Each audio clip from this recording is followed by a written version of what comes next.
Hi guys, welcome back to our channel. నేను మీ అమ్మని. Big boss 8 day 1 రివ్యూకి వచ్చేసరికి grand launching తర్వాత బిగ్ బాస్ ఏదైతే ఎలిమినేషన్ ఫ్రాంక్ చేశారో దాని తర్వాత అందరూ నాగమణికంఠని లైక్ ఒప్పించడానికి ట్రై చేశారు. ఎందుకంటే అందరూ నాగమణికంఠకి ఓట్ వేశారు కదా, అందుకనేసి అందరు సేఫ్ గా తనని తప్పించుకున్నారు అనిపించింది.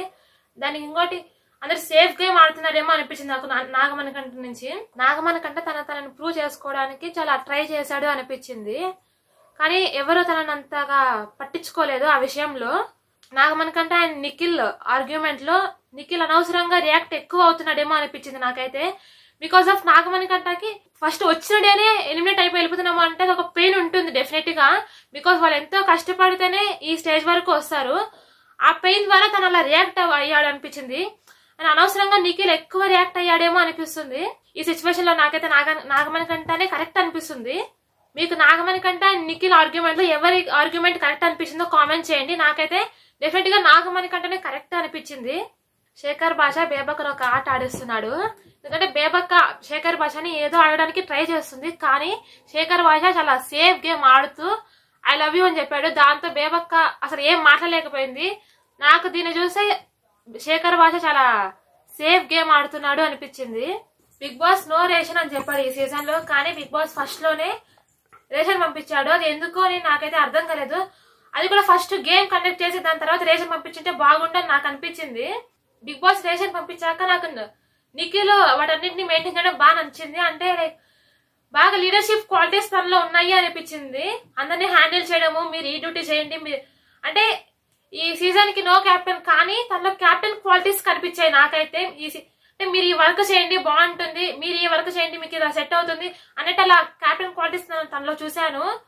సోనియా బేబక్కని మా ఆకలి అంటే మీకు ఇర్రెస్పాన్సిబుల్ అని అనింది. అంటే ఆ వర్డ్ తన బాధ మనం అర్థం చేసుకోవాలి, బట్ కానీ ఆ వర్డ్ అనకుండా ఉంటే బాగుంది అనిపించింది. ఆ వర్డ్ అన్నాక బేబక్క చాలా ఫీల్ అయింది అనిపించింది.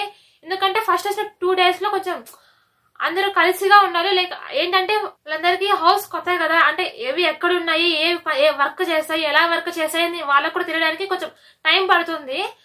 అదే కంటెస్టెంట్ గా ఆమె అది తెలుసుకొని ఆ వర్డ్ అనకుండా ఉంటే బాగుండు అనిపించింది నాకైతే. బిగ్ బాస్ సీజన్ 8 లోనే ఫస్ట్ ఛాలెంజ్ పట్టుకొని ఉండండి అని గేమ్ ఇచ్చారు బిగ్ బాస్. దీంట్లో ఈ గేమ్ 6 members ఆడారు. అది బిగ్ బాస్ రూల్స్ ఏంటంటే కింద కాలు పెట్టకుండా అండ్ సైడ్ వి పట్టుకోకుండా ఓన్లీ థ్రెడ్ ని పట్టుకొని ఉండాలి కాళ్ళు చేతులతో. ఈ గేమ్ లో నైనికా అండ్ నిఖిల్ బాగా ఆడారు. నైనికాని చూస్తుంటే అదే ఉమెన్ స్ట్రాంగ్ పవర్ చాలా బాగుంది అనిపించింది నాకు. ముందు ముందు కూడా అందరి కంటెస్టెంట్స్ కి టఫ్ కాంపిటీషన్ ఇస్తుంది అనిపిస్తుంది. అండ్ నిఖిల్ కూడా సేమ్ గేమ్ పరంగా మంచిగా ఆడాడు అండ్ టఫ్ కాంపిటీటర్ అని అనిపించింది. ఈ గేమ్ లో ఫస్ట్ చీఫ్ నిఖిల్ అయ్యాడు అండ్ సెకండ్ చీఫ్ వచ్చేసి నైనికా అయింది. అండ్ నెక్స్ట్ బిగ్ బాస్ వీళ్ళిద్దరికి థర్డ్ చీఫ్ ని సెలెక్ట్ చేసుకోవాలని ఆప్షన్ ఇచ్చారు. బిగ్ బాస్ థర్డ్ చీఫ్ ని సెలెక్ట్ చేసుకోమని వాళ్ళిద్దరికి చెప్పినప్పుడు గేమ్ పరంగా చూస్తే నాకైతే అఫ్రీద్ అండ్ శేఖర్ భాష గేమ్ బాగా ఆడారు అనిపించింది నాకైతే. మీకు ఎలా అనిపించిందో కామెంట్ చేయండి. అండ్ వీళ్ళిద్దరు ఎవరో ఒకరిని చీఫ్ చేసింటే బాగుండు అనిపించింది.